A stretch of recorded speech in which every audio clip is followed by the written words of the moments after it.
above ground line. Sky boundary. Well, let's see. Nancy, are you able to see if the applicant is online? This is back on the other ground, is, Map on backside of water. this is on the right back? Yeah. I thought it was up here on the corner stuff. This is different. That's not Different. It's different. Anybody like one of them to follow along? You can grab one now, or you can grab one on the way out and go back in. Because here's the wrong Nancy, will you present or will you promote the applicant to be a panelist? right please? behind my house. I can't crouch. I can't. It's hard to crouch. This is big. No secrets.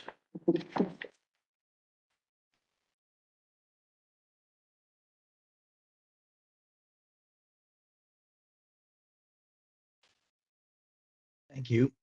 Okay. There we go. Can Are you there, Ryan? also, yeah, it would be Ryan. Oh yeah, I see Ryan too now. Ryan, David, and Sarah is what I gathered. Cool. All right. Well, I think that we can get started with this information meeting tonight. Let's see. Next slide. Okay. Good evening, everyone, and thank you for joining us for the Wagon Trail Solar Project Complete Application for Site Certificate virtual information meeting. The department intended to be hosting this meeting tonight in person, but because of weather, had to change plans. We do take attending meetings in person seriously, and at the next opportunity to host a meeting, which will be at the draft proposed order public hearing, we will be in person. It's actually a rule that we need to be hosting that in person. So you will see us in person at the next opportunity in the process step. Before I get too far ahead of myself, my name is Chase McVeigh Walker. I am a senior siting analyst at the Oregon Department of Energy. I'm joined tonight, I believe, by my colleagues Todd Cornett, Sarah Esterson, Amrit Carr, and Nancy Hatch. Do we have any, actually I see, well, I'll ask, do we have any council members attending tonight? I see Council Member Byer. Councilmember Katie Adams is present. Oh, Councilmember Imes. Awesome. Well, thank you both for joining us tonight. Really appreciate it. And And- since you do have Ann Byer on the line also attending virtually, and I unmuted your mic. Awesome. Thank you, and thank you for hosting this. Yes, thank you both for attending. Really appreciate it. The applicant for the Wagon Trail Solar Project is Wagon Trail Energy Center LLC, and I see that they are also here tonight. We have David Lawler, Ryan Hill, and Sarah Twitchwell. And before I go into my presentation further, I just want to go over a few logistics. The meeting tonight will be recorded and it will be posted to the Wagon Trail Solar Project webpage, along with a copy of the presentation slides. The presentation slides actually are already uploaded and available on the Wagon Trail Solar webpage. I will show a link to the project webpage later in this presentation for those that want to write it down or don't know where it is. After I provide an overview of the Energy Facility Siting Council process, the applicant team will describe the proposed facility, and then following their presentation, we'll open up the meeting to a Q&A session. And I ask you to please hold on to questions and comments until we get to that portion of the agenda. Okay, well, I just kind of went over it, but tonight's presentation will provide an overview of the steps in the Energy Facility Siting Council review process and will highlight opportunities for public participation in the process. And that's what I'll provide that overview. Then I'll hand over the presentation to the applicant team to provide an overview of the proposed facility, and we'll close out the meeting with a Q&A session. This is when the public will have an opportunity to ask questions about the proposed facility as well as the FSEC review process. Okay. The Oregon Department of Energy's Siting Division has one primary objective: to review large-scale energy projects for compliance with applicable standards and rules.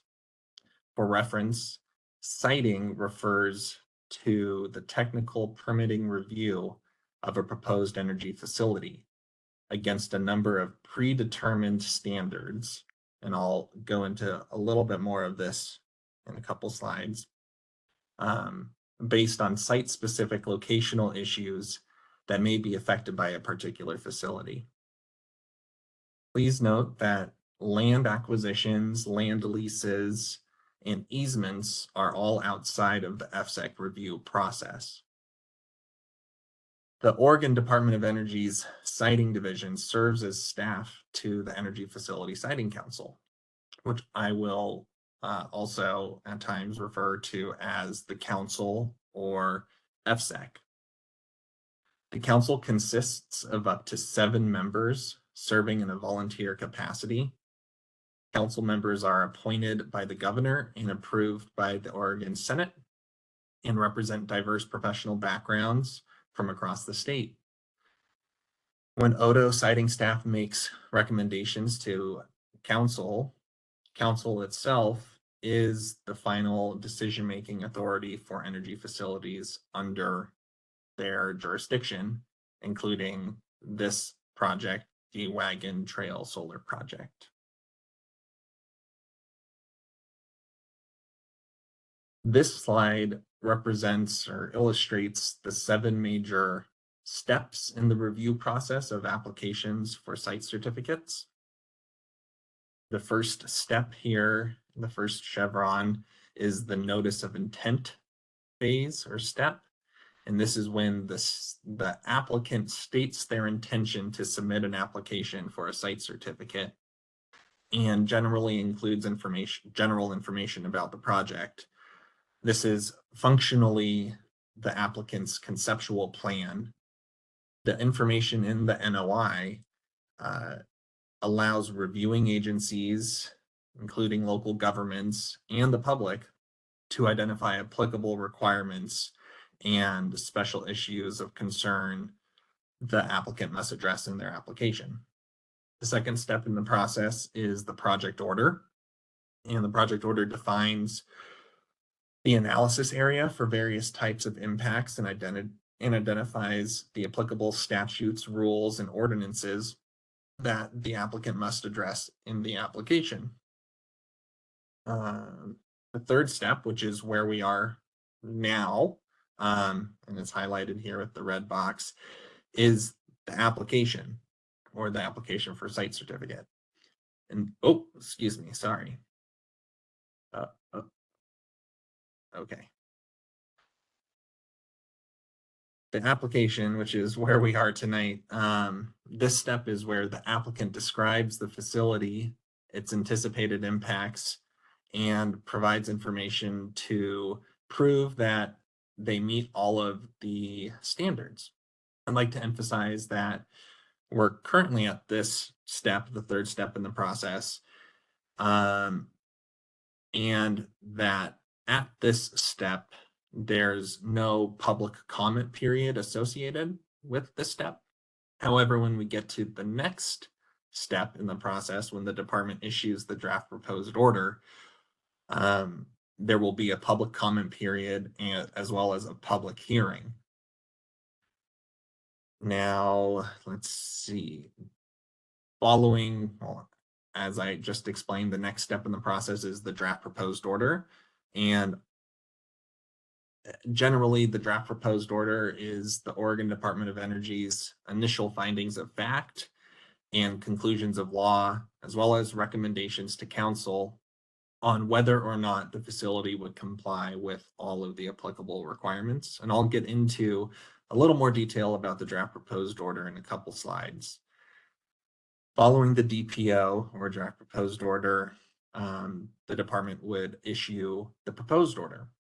And this proposed order, issuance of the proposed order, follows the draft proposed order public hearing and also follows the Energy Facility Siting Council's review of the draft proposed order.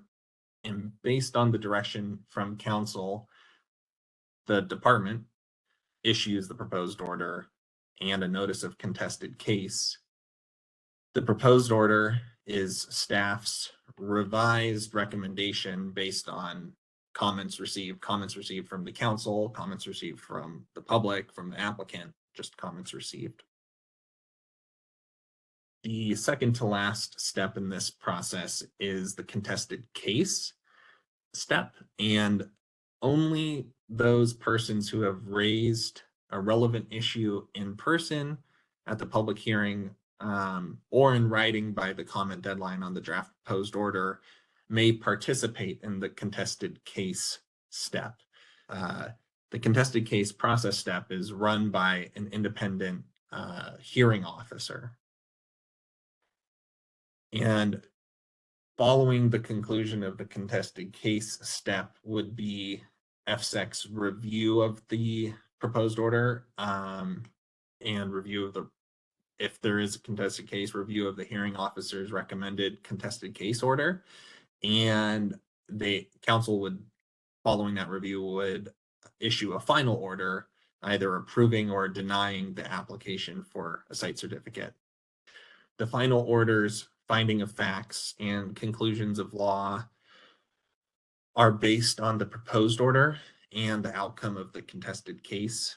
If the council approves the application, the council issues a site certificate, which is effectively a permit. Okay.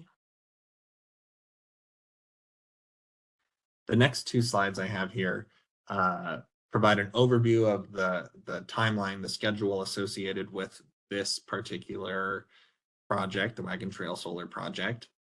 As you can see, the department received the notice of intent on November 3rd, 2020, and then issued a project order and an amended project order on March 23rd, 2021, and then August 17th, 2021.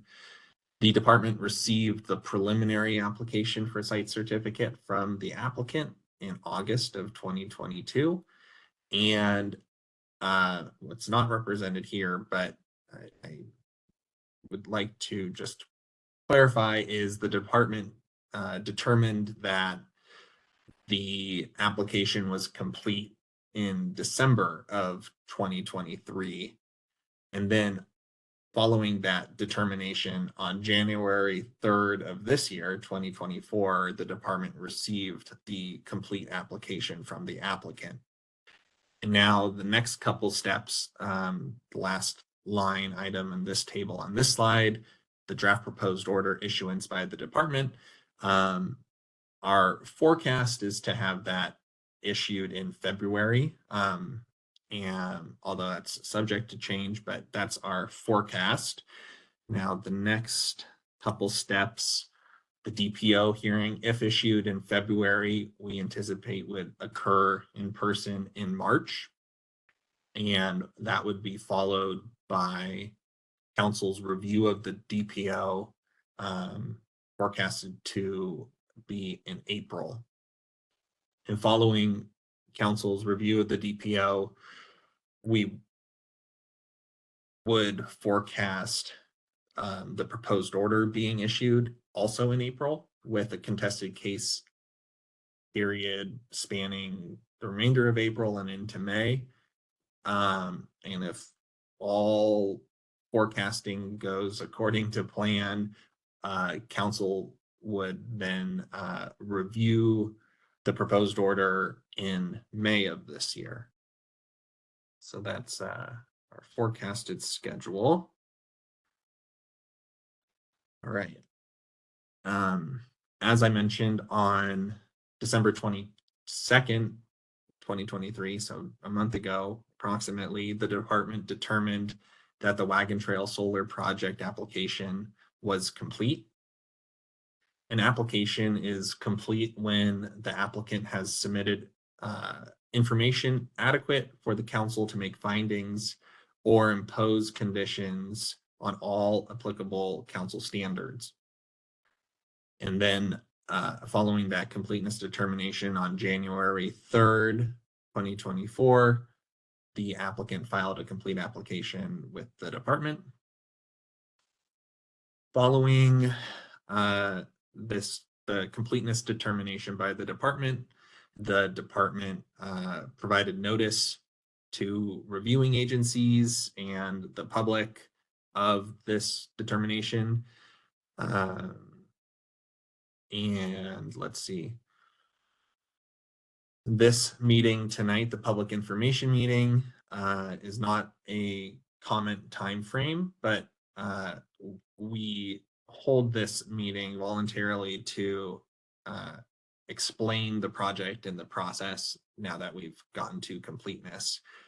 But I want to just reiterate that or explain that a complete application is not an approval or an approved facility. It's just that we've deemed that there's enough information for council to make findings or impose conditions. So we're still only at the third step of the process. For application requirements and council standards, every project has to meet the same 14 general standards. The magnitude of what an applicant has to provide to document that they've met the burden of proof for each standard varies based on the type of energy facility and the location of the project. Although what you see here on the screen is just a snapshot of a larger table from a department handout, I wanted to clarify that there is a correlation between exhibits in Division 21 and applicable council standards, which are Division 22 in rule. For example, the information provided in Exhibit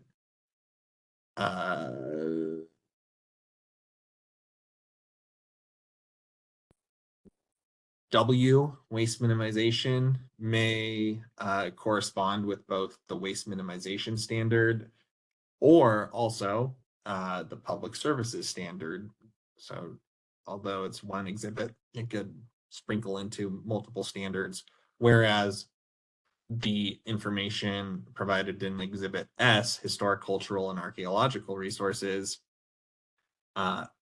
most closely corresponds with one standard, and that's the historic, cultural, and archaeological resources standard. Now, I mentioned that this is just a snippet of a larger handout. That larger handout, which features all of the exhibits and corresponding standards, can be found on the fact sheets portion of the department's website. All right, touching back on the draft proposed order. Based on the complete application, the department will prepare the draft proposed order, which contains the department's recommended findings of compliance or non-compliance with the siting standards, as well as the conditions we recommend to council to impose under each of those standards. Once the department issues its draft proposed order, another round of public involvement is initiated.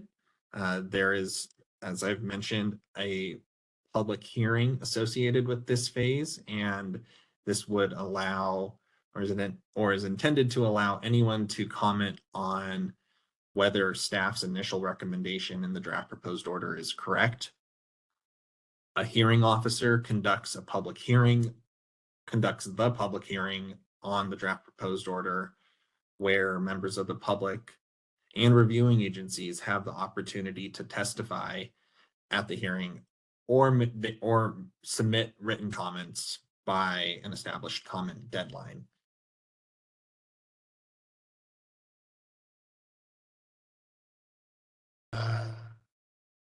Okay, public participation at the DPO phase. Anyone who participates during this phase at the hearing or during the comment period, well, I guess anyone that wants to participate beyond this phase, beyond the DPO phase, must raise an issue either in person or at the in person at the public hearing, or by submitting a written comment to Odo before the DPO comment period deadline is before the DPO comment deadline. Failure to raise a relevant issue either orally at the hearing or in a timely submitted written comment precludes further participation in the FSEC process. So in order to participate post DPO phase, so in the proposed order phase or in contested case phase, you must participate during the DPO phase and within the DPO comment timeframe.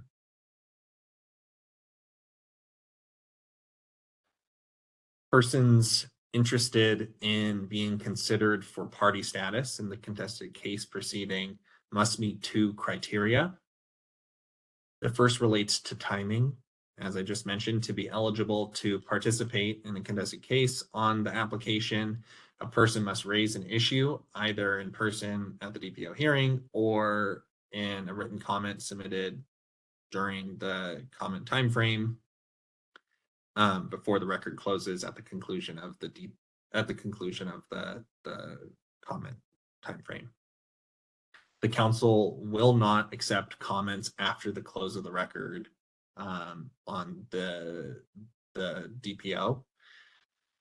The second criteria relates to the content for comments. For consideration in the contested case, issues raised must be within the council's jurisdiction. It must be raised with sufficient specificity so that the council, the department, and the applicant understand the issues raised and are afforded an opportunity to respond to the issue. To raise an issue with sufficient specificity, a person must present facts that support the person's position on the issue. All comments submitted in a timely fashion will be reviewed by Odo and the council. Besides providing commenters with the opportunity to be eligible to be considered for party status in the contested case proceeding, timely and specific comments that point out issues with the application or the draft proposed order provide the department the opportunity to address these issues when we develop the proposed order. Now on this screen, we have examples of the types of comments that would help Odo improve its analysis for the proposed order. And those examples are provided on the left side of the screen, and on the right side of the screen, the right hand column, these are comments that are less likely to help us improve our analysis of whether or not the facility complies with council standards. Because this is a standards-based process, comments that reference specific council standards and provide specific information supporting whether or not a standard has been met are more likely to improve our analysis than statements of support or of opposition to the facility. So the more detailed and linked to council standards a comment can be, the more effective it is for us to evaluate and address further on down the line. This is a screenshot of the project webpage for the Wagon Trail Solar Project. And in a couple slides, I'll provide this webpage link. It was also provided in the public notice for this meeting tonight. The webpage contains not only a copy of this participation, but also the department's project order and the application materials for the Wagon Trail Solar Project.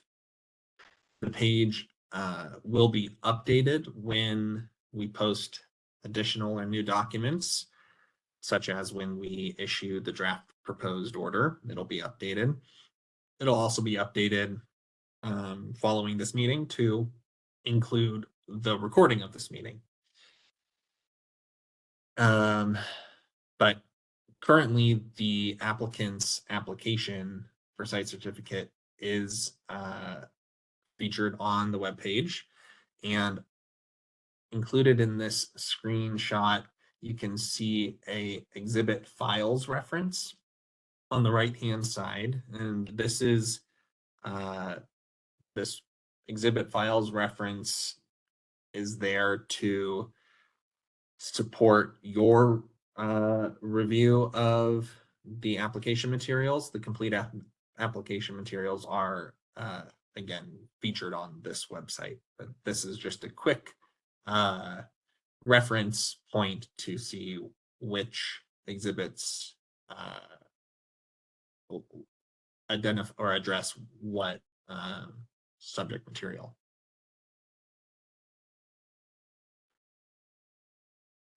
The department also has created a lot of information that we hope will be helpful. Our website contains a public guide and a series of handouts to explain how the FSEC process works and how to participate in our process. There are also options to sign up and receive email notices and instructions on how to comment on siting projects. To be automatically notified for updates or on updates for this project or of any FSEC project, you can sign up for our Click Dimensions email notices. The Click Dimensions email system will provide you with an email when there's updates to specific projects or council meetings or rule makings, or a combination of all of those. Let's see. Now before I hand over my presentation to the applicant, this next slide is just my contact info.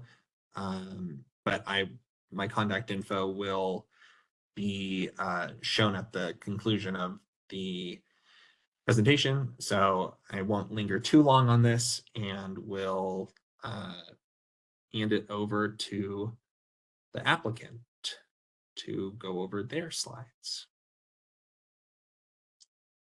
Let's see.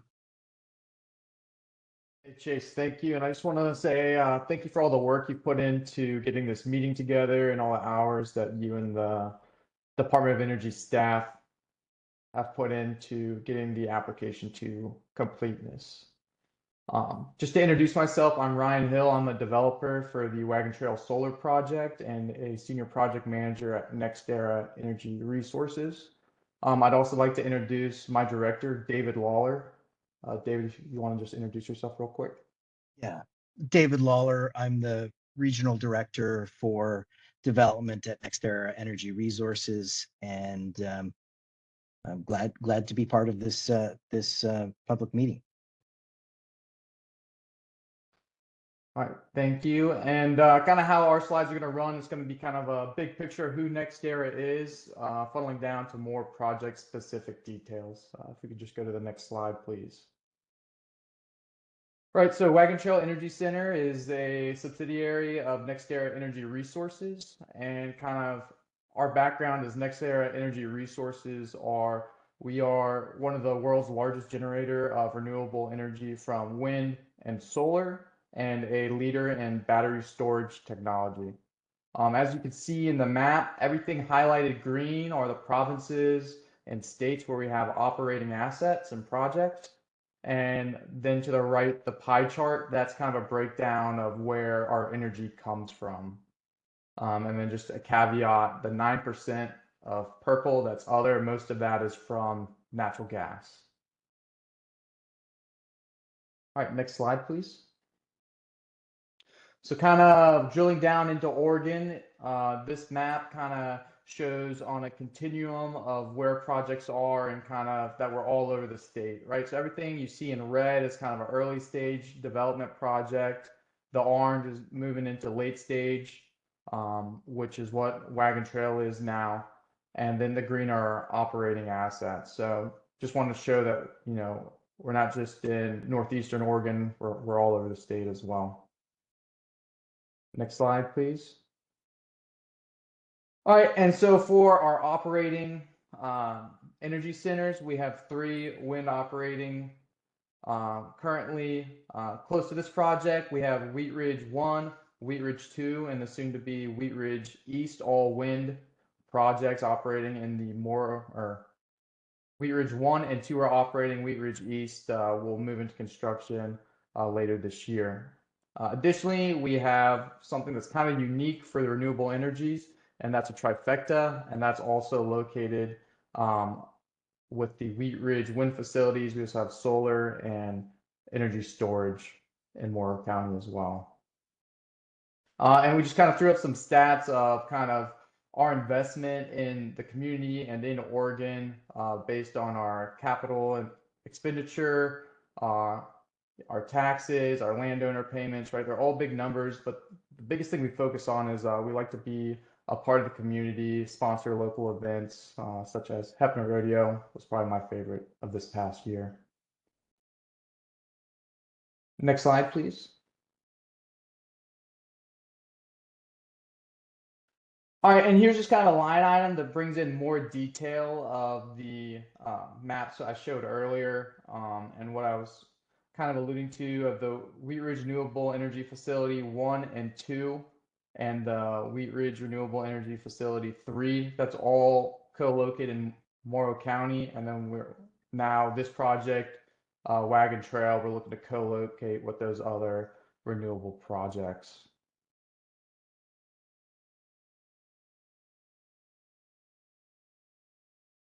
All right, so now kind of what we're here for, the Wagon Trail Solar Project. It's going to be up to 500 megawatts of solar and associated battery storage technology. Our site boundary is approximately 7,450 acres, all located in Morrow County. And we expect the solar array footprint to be approximately 3,600 acres within that total site boundary. We're going to be connecting to the same Blue Ridge substation just north of Strawberry Lane. And we're going to be utilizing the Blue Ridge to Morrow Flat transmission line that already exists. So there'll be no additional infrastructure there. And then obviously a project of this size is going to have a large construction team as well. Kind of a rough schedule that we wanted to put out for everybody. So like Chase said earlier, we're looking at getting the site certificate, around summer of this year. And from there, we're going to be moving pretty quickly to commence construction springtime of 2025 for phase 1. So that'll be about half of the capacity. And then that construction will continue throughout the year, and we'll start up phase 2 construction in 2026, and that should finish out the total development of the project. And we do have a deadline of the end of 2030, but we think we're well ahead of that schedule based on the pace that we're moving now. Next slide. All right, so what is highlighted in purple is the actual site boundary. And then the black outline is a half-mile buffer that is added that we use for our land use analysis. Specifically, you'll see that called out in Exhibit K. We can go to the next slide. Thank you. And then I just wanted to show how all of our projects in the area kind of overlay and play out to just kind of show the co-location of all the renewable infrastructure that we're building in Morrow County. So the yellow is the boundary for Wagon Trail. The purple that's kind of overlaid the yellow boundary with the blue dots, that is the existing Wheat Ridge 1 and 2 wind facilities. And then the corridor that's moving all the way to the east and then through the Morrow Umatilla County border, that is what is currently permitted and has a site certificate as Wheat Ridge East. And then just a caveat, there is an amendment in the approval process that will expand that boundary, which I have on the next slide. If we could just go there. And so that Morrow County, Umatilla County boundary and peninsula is still there, but then to the south of that, we've expanded the corridors for Wheat Ridge East more into Morrow County. So I just didn't want to confuse anybody of what's currently has a site certificate and then what is in the routing process. All right, next slide, please. Thank you. And then just kind of to talk about a little bit of solar energy and renewable generation. So a project this size can power up to 95,000 households, and that'll be clean, renewable solar energy. It's going to create jobs, both construction and operation and maintenance jobs for the project. It's going to diversify income streams for landowners. It being a solar and battery storage project, it has minimal visual and sound impacts. There'll be no water either consumed or discharged for the operation of the facility. And then it being a renewable solar site, there's going to be no negative discharge or emissions. Next slide, please.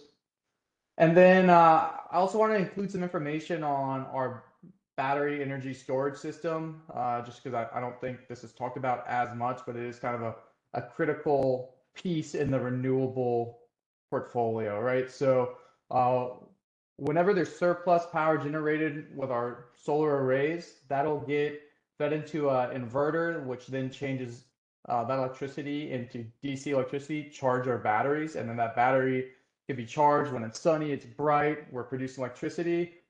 And then that energy is then going to be released to the grid at nighttime, or maybe the solar array is not producing on a cloudy or a dark day. And really the biggest asset of that is it just kind of levels out the power output curve of the facility. And here are seen some pictures of what a battery energy storage container looks like. So it's a self-contained prefabricated unit that is approximately the size of a shipping container, but everything is self-contained, self-operating, and then you'll leak them in series for your actual output. But I think everybody in Morrow County knows what a solar panel looks like. I wasn't sure if everybody knew exactly what our battery containers look like. Next slide, please.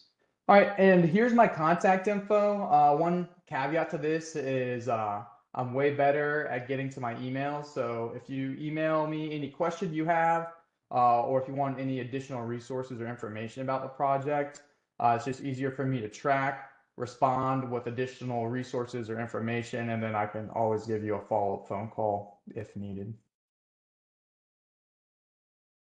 And the only thing I would add, if you just go back one slide, if you would, is the bottom two are actually the adjacent facilities that are already built. So there is already battery energy storage, as you see in the bottom left hand corner as part of that Wheat Ridge Renewable Energy Facilities, the plural, the three that are already built.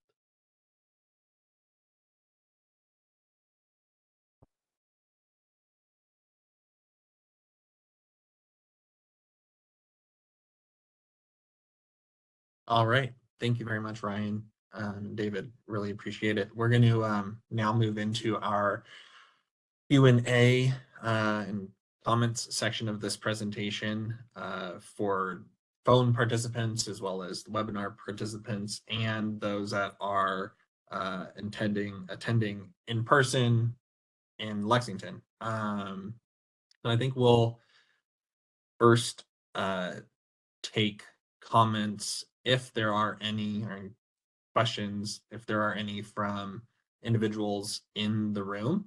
And I'll rely on Nancy or Veronica to tell me if there are people I can't see as I'm sharing my screen. And then once in room in Lexington attendees have commented, we'll move into those participating via the webinar, and then we'll move into those on the phone line last. And on this slide, I have instructions on how to participate via the webinar or via the phone, and I'll keep this up through the Q&A session. Okay, so we'll just go around the room here and I'll start with our guests here and see if they have any comments, and we'll end with Mike. I just have a question. Because I have the solar panels behind our house and the battery storage. Is there any standards or regulations on distance from residents? Because they do have a drone sound. So I'm just wondering, because he's going to have some behind his house. So if they're going to be on one spot, Yeah, I can answer that question. So a part of our exhibits, I believe it's Exhibit Y, there's a noise, sound, decibel level analysis. So once we choose a vendor and all the components that go into the solar and energy storage site, we'll then do another noise analysis to determine what the decibel levels are at all noise sensitive areas. So that would be like a residence. But short answer to your question is yes, there is a standoff from residences. so is there a distance that has to be from a residence, like when they set them up? Like a half a mile or something like that? I'll take that one. There's not specifically a exact setback like that far. There's the normal county setbacks, etc. But it is the noise or sorry, the sound levels that dictate. The next, I think you had a second question in there, and that is these will be located further to the west than the existing facility, and they will be located in a grouping, and will be, as Ryan said, we'll be doing all that sound analysis, prior to construction. And as a landowner, as you know, we will be coming to talk to you about those results. Okay. And the noise standard actually follows the Department of Environmental Quality's noise rules, and that's what determines the thresholds and noise levels is DEQ's noise rules. Well, really didn't really realize the noise level until they're built and you're actually dealing with it. The worst of it's when it's cloud cover. It is a drone that I hear all the time, but I signed off on it, so I can't say much. And do you know around like how long it would be until those decibel tests are performed? Is that going to be like in the next year? Is that going to be when the whole construction of this project is completed? And if so, can we do like something in the meantime, like, just on that BESS site, maybe do a decimal, test and adjustment if needed? Yeah, I mean, Ryan or I can take that. You do the analysis as per the siting rules pre-construction as part of our pre-construction, because as of right now, as Chase said, the layout is preliminary. And as we get into further design and we actually start ordering equipment or start knowing what we want to order as far as equipment, like the precise equipment, then we update those, and we come around to the landowners and discuss those. So rather than a specific time from now, it would be within that pre-construction, usually, you know, the months and more leading up to construction. Now, Thank you. in to address Exhibit Y, the applicant has conducted predicted noise levels in Exhibit Y, like already. So, and the applicant, Exhibit Y, goes into potential measures to reduce noise levels, and explains its compliance with the noise regulations. So Exhibit Y, which is on the project webpage, is where you would find all of the data to date on noise, including evaluation of acoustic modeling. Yeah. And we will, you know, hearing this as it, we will come to you and your neighbors, which are all family members, and we'll have a further discussion. You know, by all means. Okay, I got one. I'm Stanley Roush. And my house is right in the middle of, on the north unit. Now, and right next to the main power line that goes out to the river. Now, after looking at the map, it's within 100 yards or so of my house, the main, and the transformers, and it's going to be just across the road in Kilkenny. Now, for me, that's too darn close. Now, when Chris came up and mentioned that this is where the proposal was at, because he's farming all this ground around me and that's now. Well, we were wanting it to move clear to the far north end, which would be next to Greaves and Kilkenny's and Starvation Farms, which would tie into the north, excuse me, to the west side. Your transmission line between the two would not have to go as far. And I wouldn't have to put up with a road going within 100 yards of my house and have to eat all the dirt, which would be right underneath the right of way for the transmission line going out. Now, I know this is not set in stone yet, so that would be my brothers Chris and I proposal that it goes to the far end. It'd be all by itself, and it'd take up less farm ground, and it'd be easier for Chris to farm. I wouldn't have to sit there and what I'm target practicing or whatever and have to worry about what's going on next to my shop or have traffic going by me all the time. I don't have to put a fence all the way up just to protect my house.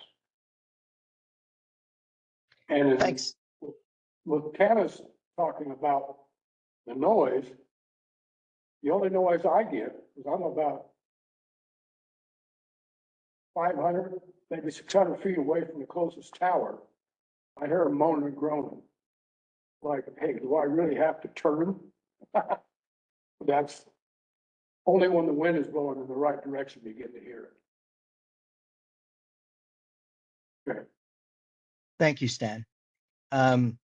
We will, the first thing I want to point out is there's two potential substation locations. One is actually down Strawberry Lane, further to the currently south and west of the existing Blue Ridge substation, right next to or very close to the existing O&M building. And so that is what we would call the primary location. The secondary location was as you described, and we will we'll take that. It's part of the public record, and we will come and discuss those with you and Chris. Okay, thank you. And if I may add, the location of a proposed facility, I mean, specifically, we're talking about the Wagon Trail solar project, is nothing that the department can change. We review and evaluate what the applicant proposes. So it's wherever they propose their facility is where we review and evaluate. But what would be a great an effective comment on the record when we get to the DPO is if you had concerns about noise or other impacts, relating your comments to specific standards so that we can follow the train of thought as it's linked to a standard.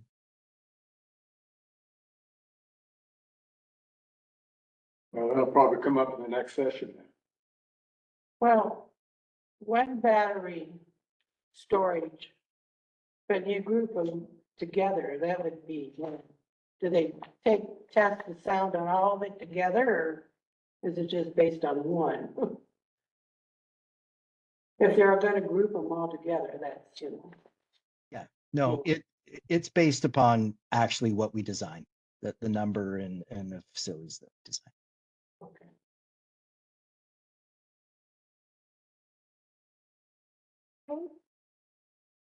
I'll go ahead and ask a question, and if there's anything else, just let me know.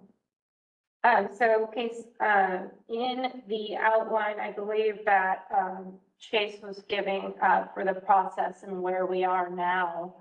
It stated on the chart that, that the public hearing would be sometime in February. And if possible, I'm hoping that we can come up with a date, if not tonight, which would be great, but if not tonight, then definitely before the end of the month, because I make a Lexington newsletter, and I would like to put that date, whatever date in February that you do, that to have that DPO phase in the public hearing. I know that there was a lot of interest in this meeting, and as you know, with the inclement weather and everything, and we're dealing with it right now too. We have freeze rain outside. There's a lot of people that wanted to come tonight, but maybe didn't because of the weather. So if I could give them enough notice, and then also, that there would be public, the whole DPO phase, any information that you could give me for the DPO phase would be great before the end of the month, so I can notify, our town people. We have a sense of community that we've been working on, and, just to be involved and to hear and just to know that our comments are being heard as well. I think that a lot of people want to be a part of that. So I want everybody to know that they have that option. Sure, I appreciate the comment, and will keep you as informed as best I can with our schedule. Thank you. And then I have one question for Ryan Hill. You had somewhere in your presentation that the energy operation of this project would not discharge or consume any water in the process of energy operation, but what about in the construction process? Do you have, would you be consuming water? That's my main concern in the construction process. Yeah, I believe, I don't know off the top of my head what exhibit it is, but we cover our water use, and it would be, I believe it's Exhibit O as in Oscar. And it's basically saying, for fire prevention, fire control, dust control, kind of those sort of things in the construction process. And then as people know, with the current site out there, Strawberry Lane is currently a gravel road, so water is currently being used whenever it's really dry to mitigate dust on the panels and adjacent residences. And I just wanted to confirm Exhibit O is correct. That's water requirements. And that Exhibit O goes into an evaluation of what's needed during construction and operation. as far as water is concerned. Actually, I'll just look at exhibit O, water consumption, and then if I have any, comment on that, I will bring it up at the public hearing. Well, we could, if you go back, I know you weren't here then, but during the construction, they did use water. Water for packing the roads, water to help the dust, like you said, with the dust. But they went to other farmers within Lamar County and bought the water. And they just used mainly, all it was for was dust control, packing, and not the water of the weeds, but it did anyway. But yeah, they did use it. I have another question for Ryan. When, can you tell me which one is phase, you got, phase 2 and phase 3 on the map, and when they plan to start this, you know, there's phase, When you go down 207, you come to Martin's. Is that phase 2 or 3? Or phase 1? Be on, Strawberry.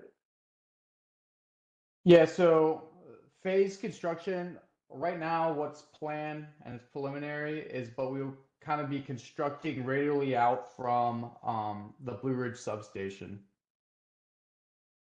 And so close to the Blue Ridge substation will be the initial construction, and then from there, as the project grows, we'll expand outwards.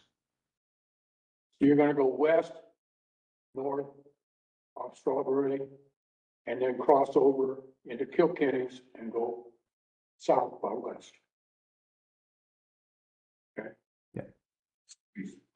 this is first, Yeah, this or this is, is first? this is down there. No, this is Lindsay's and Martin. You got Kilkenny's, you got Martin's, and then you have Starvation down there. So for west is This last. Are there any others in attendance in Lexington that have any questions or comments? Otherwise, I'll turn it over to the webinar and ask if we have any participants via the webinar that have any questions. Thank you, Chase. I do see that Miss Carla McLean has her hand raised. Miss McLean, I'm going to unmute your mic and you are go ahead for asking your questions. Carl McLean, I'm the City of Boardman planning official. I served as a county planning director for about 17 years, left the county at the end of 2019. My question is not really specific to the standards, but has more to do with the applicant's approach to your construction housing. If you wouldn't mind doing a quick summary of what your anticipated approach to that's going to be. We had an interesting housing summit today in Boardman. Housing is just a critical issue. And so trying to figure out how to accommodate 150 construction workers is just daunting when you add it to the amount of construction workers we already have, as well as people who just have real jobs. I'm not discounting construction jobs, but ongoing jobs that we can't find houses for them yet. So I just appreciate a quick summary of what your approach and plan is at this point. Yeah, so what we've talked about before with some of our other projects is getting a use permit for temporary RV housing within Morrow County. We have some landowners who are interested of having that on their property. So it's really seeing who wants to be a part of that and moving forward. And just for those that are not tremendously familiar with our exhibits, Exhibit U is the public services exhibit, where Right. housing amongst other topics is evaluated by the applicant. So I guess my follow-up question to that would be, at 150 construction workers, that's a lot of RV spaces. Is there enough interested participation? And I guess, if I remember the rules right, is that an amendment, Chase, to the site certificate to allow that, or is that a local permit that's issued by the county for that RV temporary housing?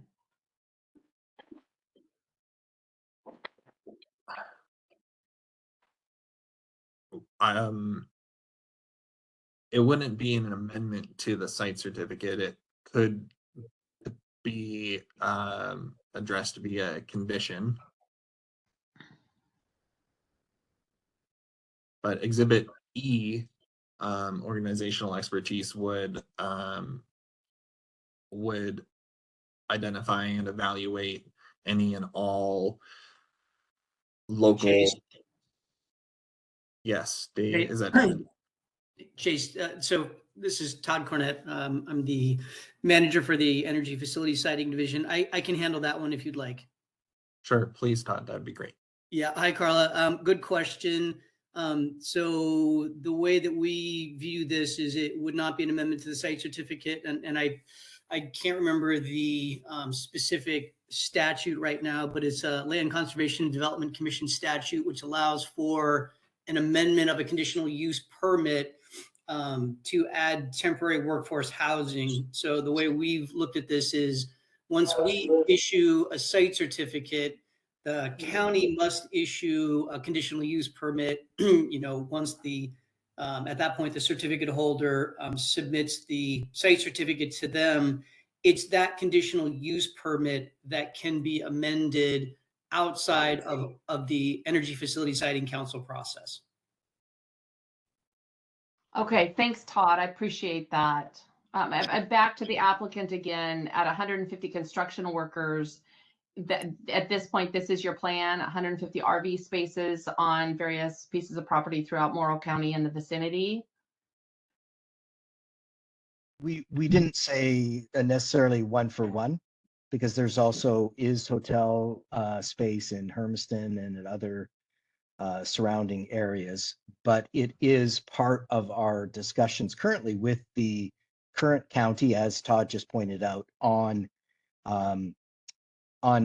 either this conditional use permit or other projects that we are also going through permitting at this time to include that as the temporary RV parking in our CUP.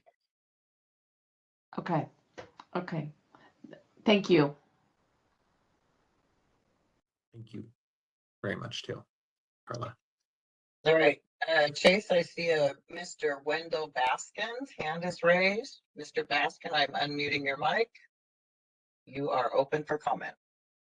Yes, Wendell Baskins, and I'm with the Northwest Octa, that's the Oregon Trail folks. And I would like to know what the northern boundary is. On the map that I have, it appears to be right next to the southern boundary of the bombing range. And if it's that tight, then it may impact some known Oregon Trail site on the would be the south side of the road that comes across there. So what's the northern boundary, please? Did you hear me? Yes, Mr. Baskins, we did hear you. And just for the record, in the application, historic, cultural, and archaeological resources are evaluated in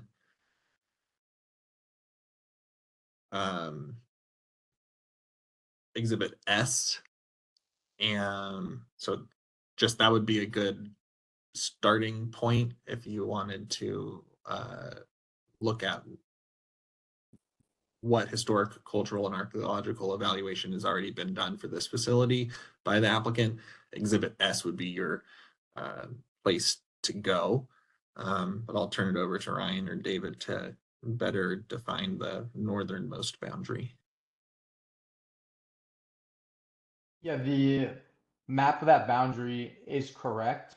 I'd have to, I'm not sure off the top of my head if Oregon Trail sites have been included with our cultural surveys.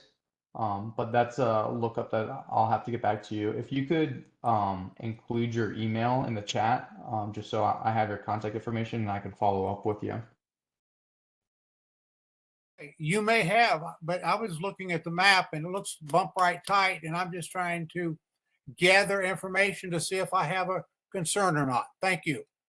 Yeah. And Off yeah. off the top of my head, I want to say we are not impacting the Oregon Trail, but I would like to review the documents so I can give you an evidence-based answer. The site that I would have, the Wellspring site, is on the Boardman bombing range itself. I know that it is not being impacted by what you're doing, but there is an upper Wellspring that's actually on the south side of that boundary road that runs along the backside of the Boardman bombing range. And there's also I want to say a kiosk area on the south side. And so I'm just trying to figure out whether I have a complaint or not. Okay. Yep, I understand, and I'll have to look at the map where exactly that site you're talking about is. I just don't know off the top of my head where exactly that is. And I appreciate you. I appreciate that. And I thank you. And I believe I put all my email information in when I signed up for the webinar. Do I need to process? Do I need to put that in again somewhere?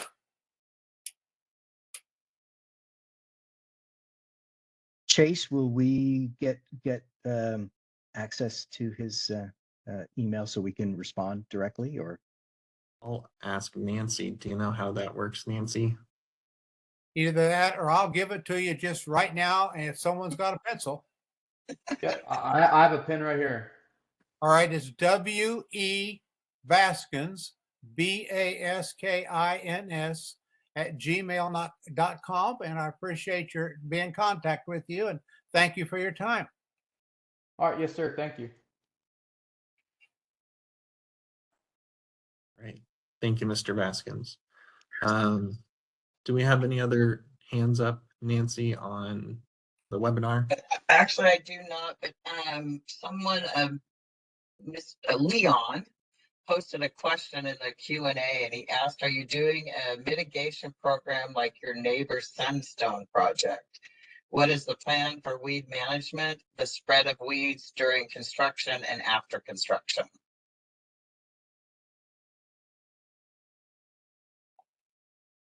Yes, there is a mitigation plan laid out within the site application. And let me see I don't know off the top of my head what exhibit exactly it is. And specifically, you're talking about mitigation for weed control? That is what the question is referring to, yes. Okay.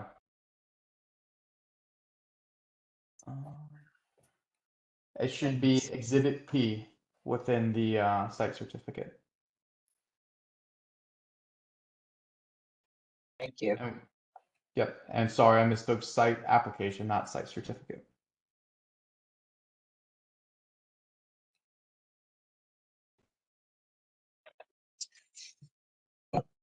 All right, at this moment, there is one other hand raised. This is Andre Rauch.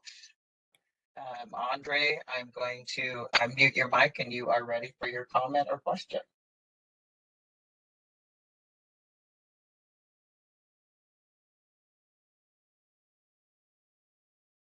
Hello? Sorry, my computer mic was muted as well. In reference to what Leon was talking about, is there a mitigation plan to try and mitigate the negative impacts this could have on the local farming co-op?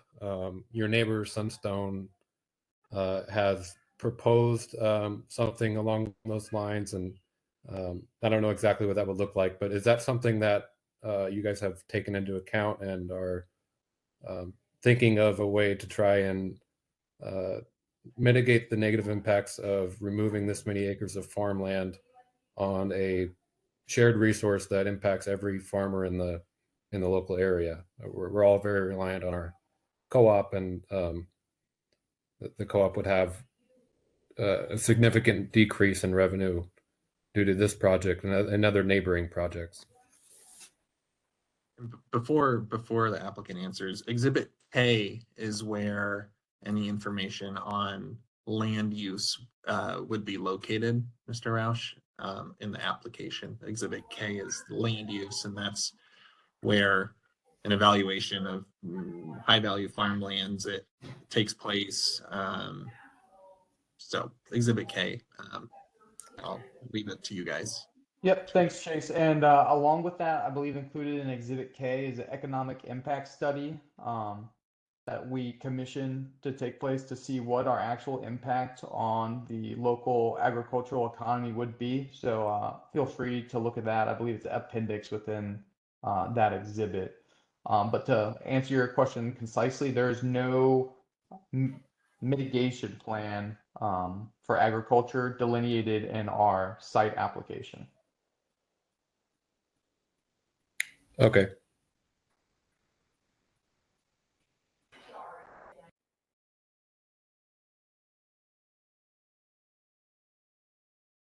Okay, thank you very much for your question, Mr. Rouch. Is there anyone else?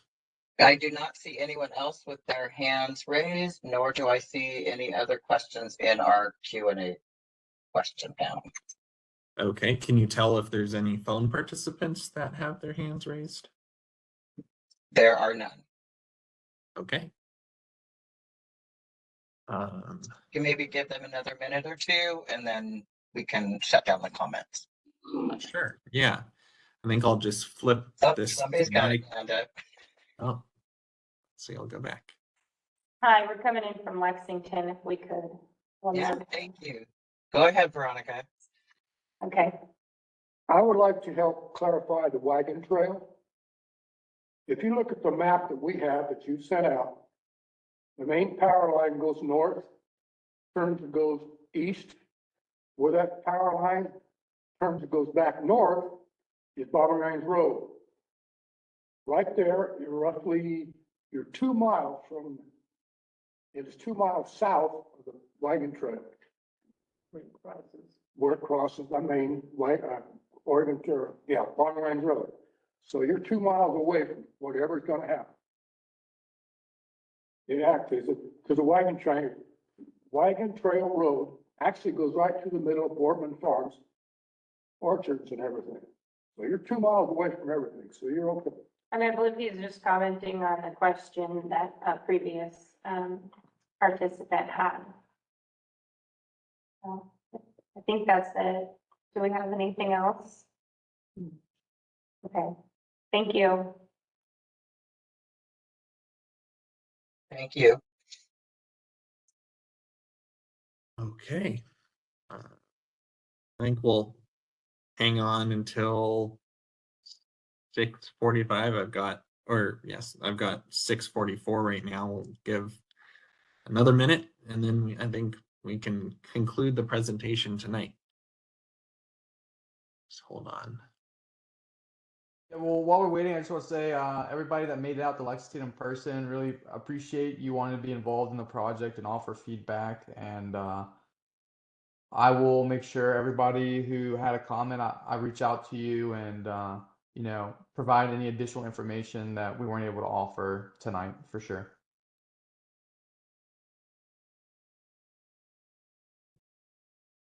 Yeah, we also do very much appreciate everyone's participation today. It's why we're doing this meeting, and look forward to continued involvement and participation from the public as we continue on through our process.